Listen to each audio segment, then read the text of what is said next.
Welcome back, everybody, to Empyrion Galactic Survival on version 1.2.2. I'm an old guy gaming, and I'm bringing you back with some updates on the retrofit to the ship. I'm pretty much done. I have a few more LCDs to set up, but after that, I think we're done with the upgrades or the changes, and then we can get started with supplying the ship. So, as you can see, I'm down here in the lower bay, the crafting bay slash hover bay, and this is basically what I've done. So I redid everything so that we had have quite a bit more storage space, and things are set up according to what I think is going to be our volumes. And so over here in the green section we have our ammunition production. So this will be the input, and we'll set all that up, like I said, with some LCD labels. So this is going to be our input controller, and it'll have 72,000 capacity. And then I have extensions all the way back up to the wall. And then I have fuel tanks separating, this set of extensions with this set. This will be the output, and the output is 112,000 because I think that we're going to need more space for the produced ammunition than we will for the materials that we need to make it. So what we'll do then, of course, is we'll assign this constructor to, this is the input, this is the output, and this guy will be dedicated to making ammunition. Over here now we have our blue section, and this is going to be used for making fuel and O2. Same kind of idea, except for on this side, as you can see, I added more storage space to the input side because, we're going to be putting ice in here and promethium and some iron and stuff like that. So this has 104,000, and then the produced fuel will take up less space, so this has 80,000 in that section there. Over here now we have, and in between the stations, I just put like some normal crates, and I put the I put some of these pallets back in there just for decoration, just because it looks cool. And we could actually put something in there if we wanted to, if we had overflow or whatever. And that's probably what I would use those for. So over here now we have another one of these little divider sections with just some normal crates and some of those pallets, and then of course fuel tanks at the top. And then over here I did things a little bit differently. So the brown side is essentially going to be our input, both for ores that we mine from asteroids as well as anything else that we're going to craft. And so this is, let's get a little closer. Oh, I guess I can't open it with this, can I? Okay, we'll do it in person. This has almost 200,000 volume, 192,000 for the input. And then the yellow section over here is going to basically be our general storage and our general output. And so this has 216,000. So I gave this a little more space just because, well, mostly because I don't have room to do another section anyway.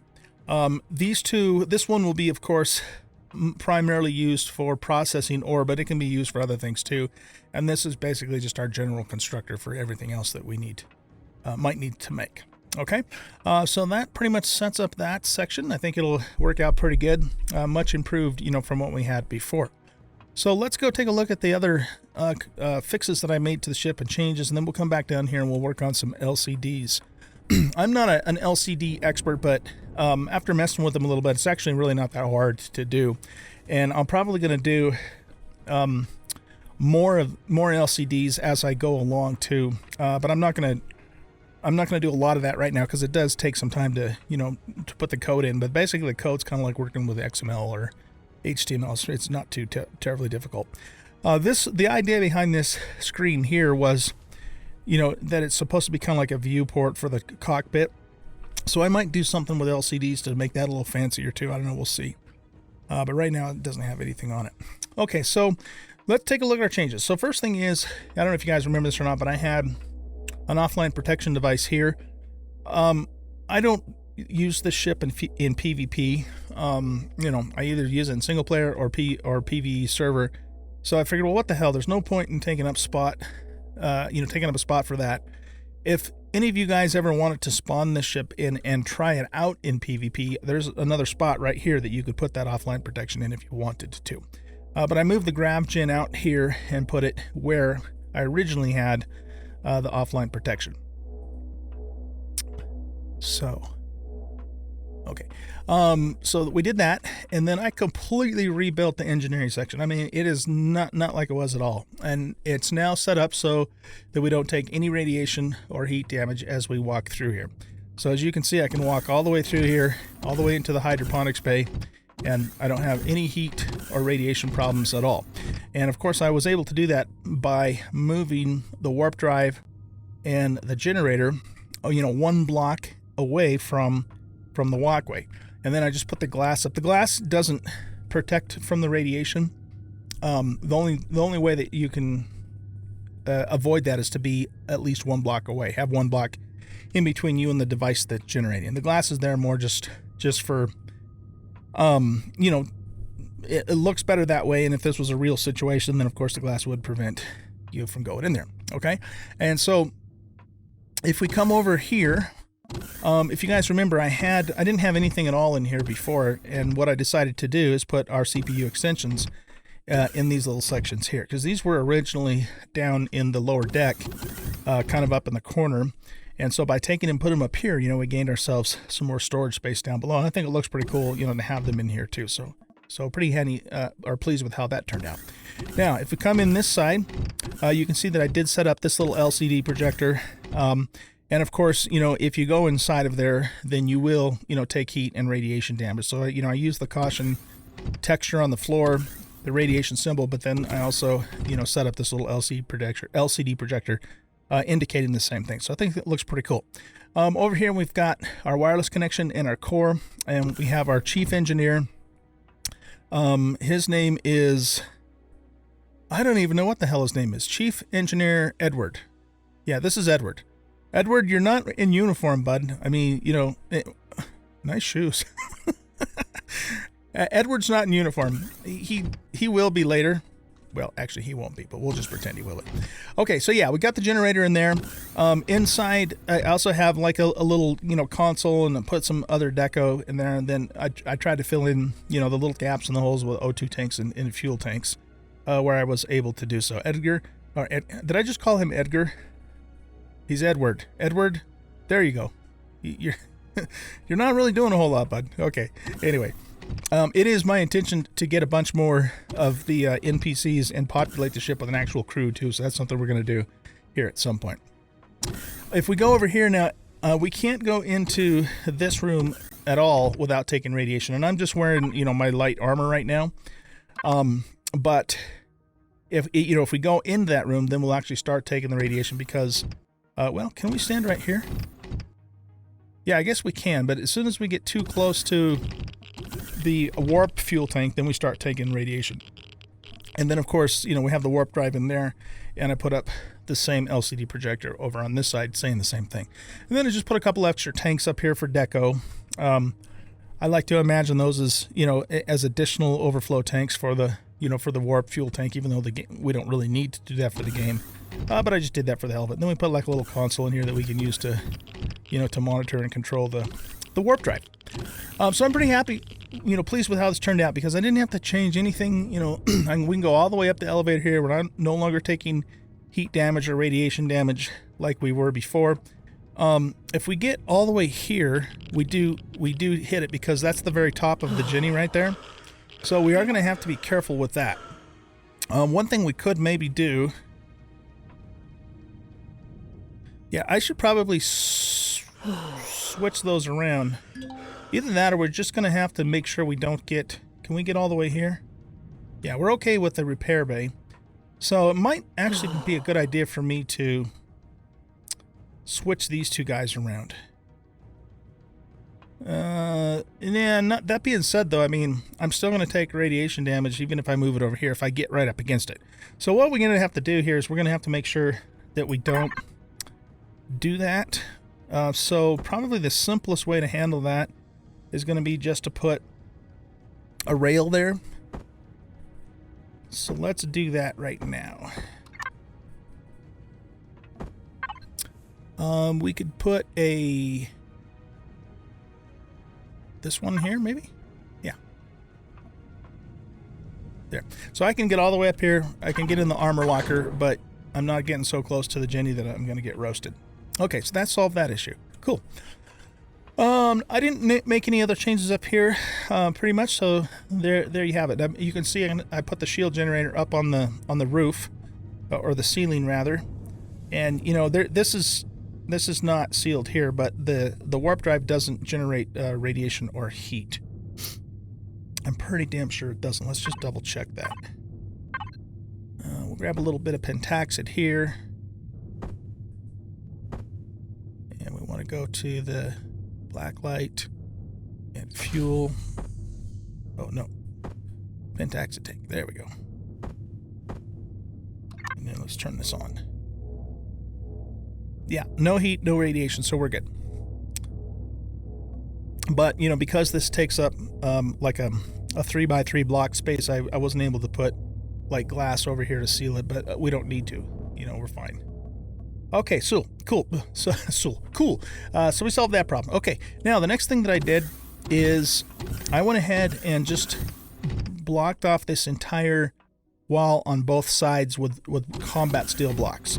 The reason I did that is, you know, well, I did it because, you know, we have those thrusters all along the wall, and if you got just a little bit too close, you'd start roasting. And I mean, you know, I don't know if you guys remember this from the last episode, but the temperature went up. You know, it jumped up to like 1400 degrees, like within a half a second. It's like instant heat stroke. And so, but the other reason for that is that, you know, the hull on the ship was actually just a single block layer. So that was a weak part of the ship. So now we've basically doubled the layer and also taken care of the problem with the thrusters going along there. So we have this big long corridor. Now, the thing that I wasn't able to fix to my satisfaction was the elevators, because elevators were, before, they were one block in, and that's where we were taking, you know, the heat damage from the thrusters when we came down. The problem, though, is I can't continue bringing the elevator down here because this glass is technically in this block's space. It has to be because, of course, we got a crop plot on the other side. So there just really wasn't anything I could do. I even made a couple ladders thinking, okay, I can just put some ladders there, but I can't even do that because the ladders are also in the same space as these windows are. So I just wasn't able to figure out anything better than, you know, this solution here, which does work. As long as you have your jetpack on, you can jump up there, and it is not a problem whatsoever. But, yeah, I mean, that's really all I could do. So I worked on this for quite some time and just tried to figure out different things. You know, like, could I move the elevator shaft further down this way? But I can't, because then, then you go down into the garden, which is kind of stupid, I thought. And we can't really go forward this way because then, you know, we're not only are we getting into the bridge, but the ship beneath the bridge here, you know, it starts to curve back in. So there really isn't a lot of space there to do that. So we're going to have to just live with it for now. I mean, it works. I mean, it's functional. It's just not ideal. It could potentially be a problem if we were ever on a planet with really high gravity too. But I mean, you know, we've got the elevator back there that we could get up here if we couldn't do it from here. Okay, so we changed that, and I didn't do anything else here with the galley. It's pretty much the same. Wasn't able to put a block in here because there's an LCD projector in here, and I decided, well, I'm just going to put a vent here and make it look like that's the way it's supposed to be. Okay, because I don't want to mess with that LCD projector. It's already set up. All right, cool. So let's there's one more thing that I added to the ship. Let's take a look at it. I put in the bridge, I changed a couple things up here. Before I had an extra controller and a small constructor up here. The idea behind that was if I needed to jump into the, to the bridge, through our drone port here really quick and just needed a place to drop something off or make something, I could do it from here. But you really don't need to do that. Remember, I originally built the ship a long time ago before we even before we had wireless. And so at that time, you know, we didn't have the F4 wireless menu. So at that time, it made a little more sense to have something here that I could quickly work on, even though you could still access stuff through the P menu too. But it's not necessary now. That's really what it boils down to. And so I took those two things out and put in a teleporter here. So one of the things we want to make sure and do though with this, and I need to kind of, you know, set up some more custom switches too.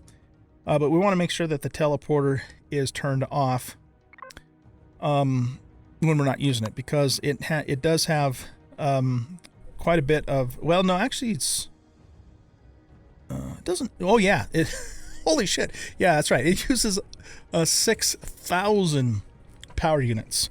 That's a lot of power. So this is something where, you know, we only turn it on when we want to use it. And I believe, correct me if I'm wrong, if you guys know this, but I don't think you have to have it turned on to teleport to it. You just have to have it turned on to teleport from it.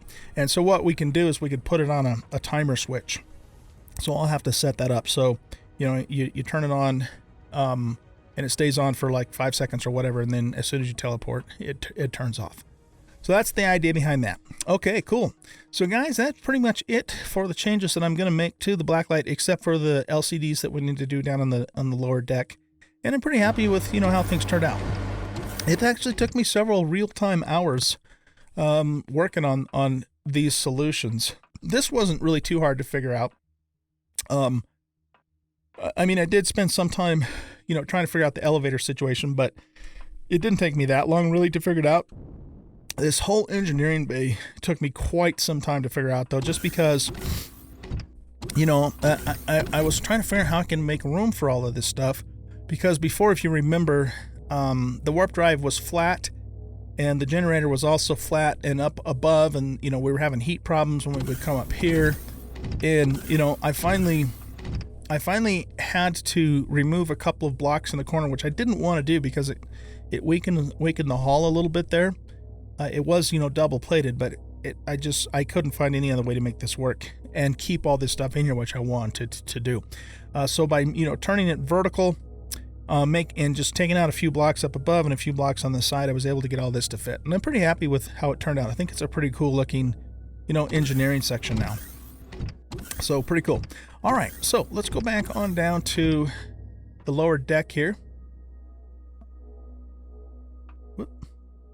And we want to set up our LCD projectors. So what I'm going to do is we're going to name this like ammo input and ammo output. And then this will be fuel and O2 input, fuel and O2 output, etc., etc. All right, guys. So when you are working with these LCD projectors, like I said, I'm pretty new to them myself too, but a couple things I figured out is that you want to make sure that you have the projector itself oriented the way that you want it, because that will then affect the direction that you position things. So let's go ahead and pull this back off here for a second. Pull that off. And when you put a projector down for the first time, this is the direction that it's in. So basically the bottom of the projector is facing down the little grid, and then the back of the projector is facing to the west. But what we want to do is we want to flip it up so that the projector's on the ceiling and the back is facing forward or up against the wall. Okay. So that way, and the only reason I know this is because I've already kind of figured it out. But I just want to point out that you have to make sure that it's going the right direction. And if you don't know, then you just have to kind of play with it a little bit until you figure out what it's doing. Okay, so that's the orientation that we want the projector to be. There are no markings on the projector itself really to tell you which direction it's facing. It's pretty much the same on all sides. So you just have to kind of figure it out. Okay, and then what we're going to do is we're going to look at it and press P and go to access. And I've already figured out the code that I want to use for this. So essentially what I'm going to do is I'm just going to copy and paste it in along with the coordinates too. So I just have that over here in a text file. And what we're going to do is put that stuff in there. Okay, so this isn't actually part of the code. This is just the actual positioning that I want things to be, and then we can actually remove that later. So we want the width to be 1.75. We want the rotation, the X rotation, to be 45 degrees. We want the Y offset to be -50. And the Z offset to be 0.75. And by doing that, it puts the sign the direction that I want it to be, except for that I think we need to get this out of here because it's confusing the code.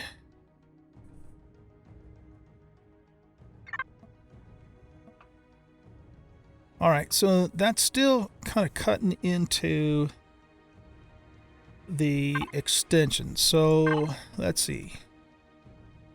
What do we need to do to fix that? I think maybe these little bracket things are a little bit too... If we change the height, what does that do? That just lowers...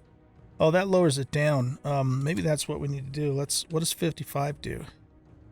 Okay, what about 65?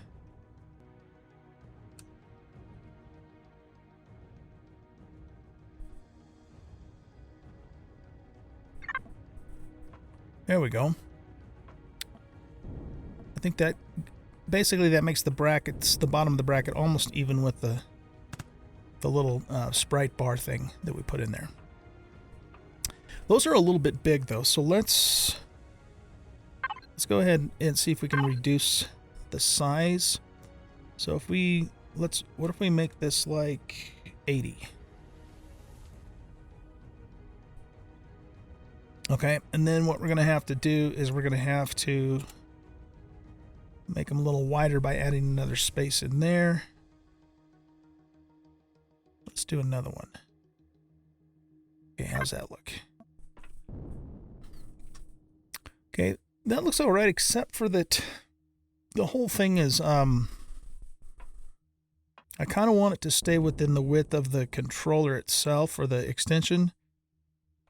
So if we go here, and what if we bring this size down? It's really tricky clicking in this little box here. What if we bring this down to, say, 16? Okay, so that brings the middle, the text in the middle down a bit, and the sprite, because this size is affecting just this portion here. And the reason for that is because there's another size tag in here that is affecting the brackets separately.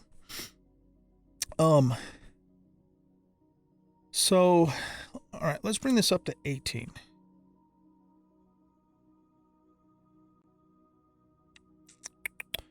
Okay, now what we're going to have to do is bring these in a bit. Can't really bring them in any more than that because then they're going to cut into that, unless we also reduce the size too. Well, that brings them in more though too. So do we have to then push them out this way? Let's put another space there. Well, all right, here's the thing. I guess if we're going to use these brackets and we want them to be inside or the width of the controller extension, the only way we're going to make that work, I think, is to make the stuff in the center smaller. So can we do it with 16 and then bring these guys in, and if we decrease the height to, say, 65, what's that do? Well, that doesn't change the size, that just moves them up and down. Okay, I see what's going on there. So this is what's going to bring them back in. But if we reduce, I want to make them skinnier. So I think we have to reduce the size here and then push them out here.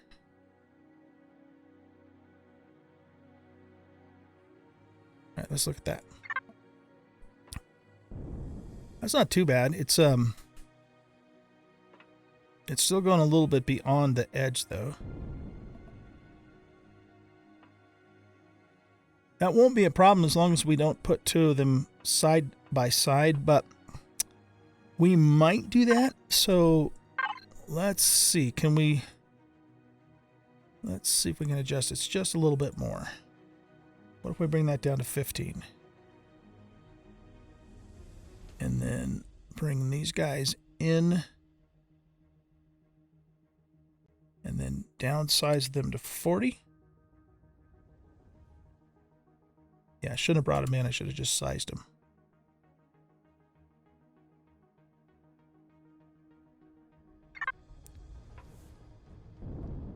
That's really close. Tell you what, let's do. Let's go ahead and put another one up. And what we'll do is we'll copy the code here.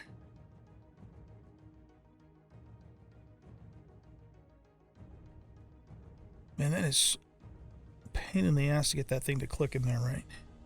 Okay, so let's copy all of that code. Paste it into here.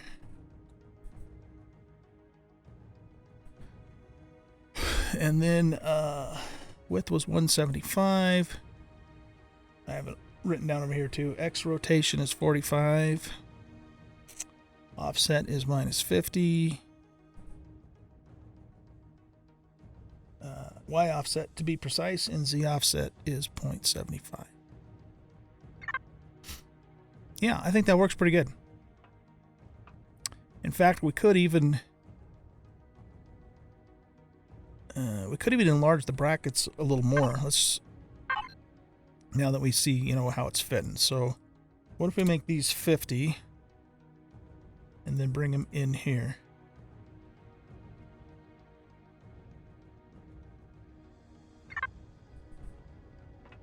That should work.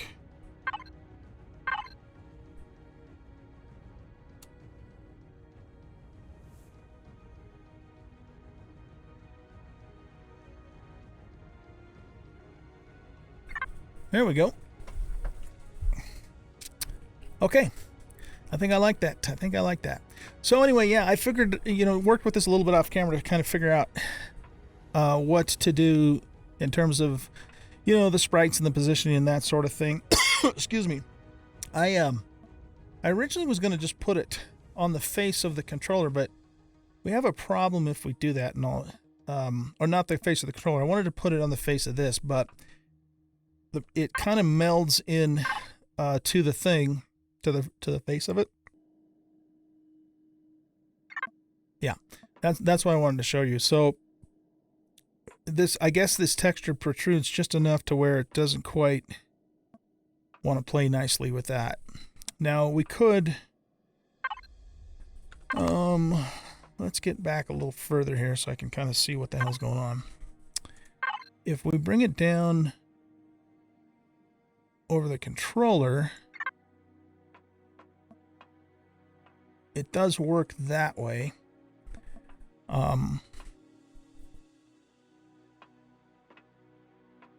So I suppose we could do that. I don't know, I kind of like them up on the ceiling though.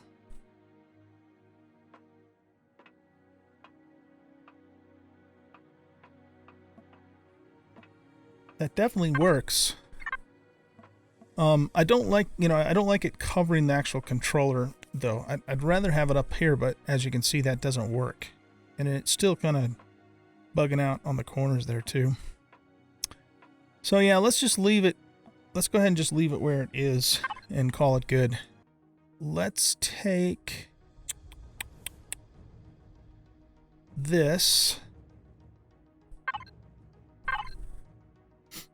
and let's move it down. Try 150. Let's also move it over this way. So it's kind of over the constructor.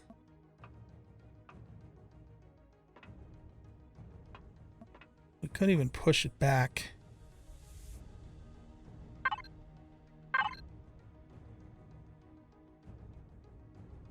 That's going to be this one here. to 0.75. And then what we want to do is we want to change the text, of course. We're going to call this ammunition.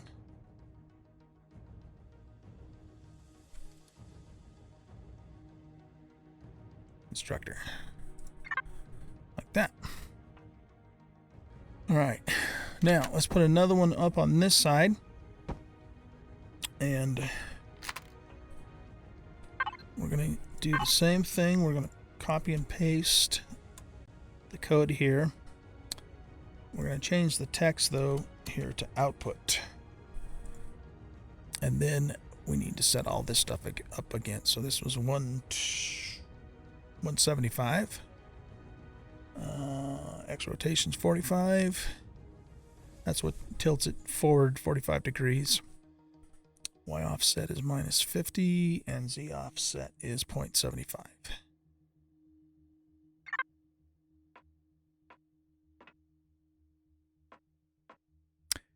I don't know. I'm not sure if I like this down lower like it is, or if it should be up level with the other guys just across the board. Not sure how I feel about that. The other thing we could possibly do is, what is the Z is 150 on that.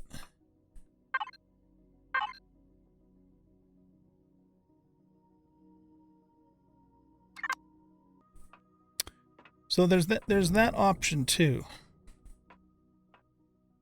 Actually, you know what? I think I kind of like that the best in terms of its position. Okay. Yeah, I think I'm going to go with that. Okay, we need to wrap this episode up, but basically what I'm going to do is we're going to do the same thing, you know, all the way down, of course. The only thing that we will, well, we're going to change a couple things, actually. So here, let me keep you with me for just a little bit longer. So what we're going to do here is we're going to go up here. We're going to copy the code. This is going to be the fuel and O2 input. All right, and then, excuse me, I want the color of the brackets to be blue to match the color of the extensions, that sort of thing, right?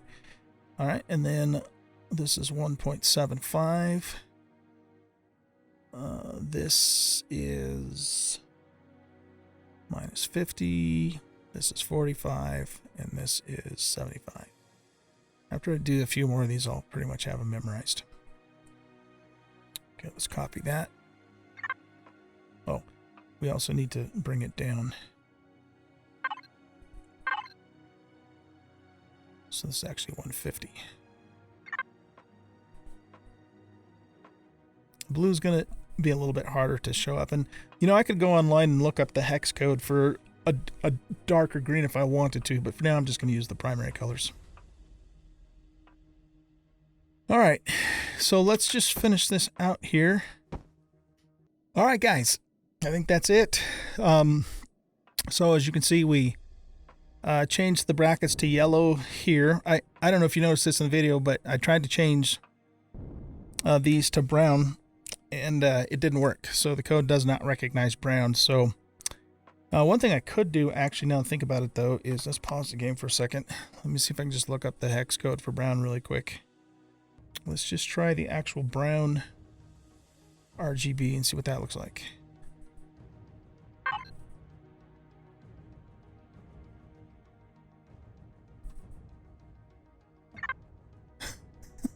that looks more like salmon colored than brown.